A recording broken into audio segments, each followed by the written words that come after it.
Europa e ndihmoi Izraelin të zhvillonte bombën e tij, ndërsa SBA mbylli syt edhe kur udhëhecit izraelit përqafonin një doktrinë vetvrasëse të njohur si opsioni Samson, sipas të cilës Izraeli do të preferonte të shpërthente arsenalin e tij bërthamor sesa të pësonte një humbje ushtarake konvencionale. Opsioni Samson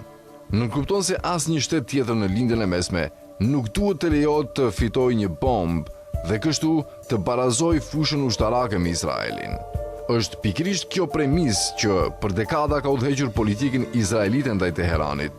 jo sepse Irani ka treguar dëshirë për zhvilluar një armë, as sepse mullahët e çmendur do të ishin aq budallënj sa t'i përdornin kundër Izraelit nëse do t'i kishin, shkruan Cook. Jo, arsyeja është tjetër, sepse Irani është shteti më i madh dhe më i bashkuar në rajon, me një histori të pasur, një identitet të fortë kulturor dhe një traditë të fuqishme intelektuale.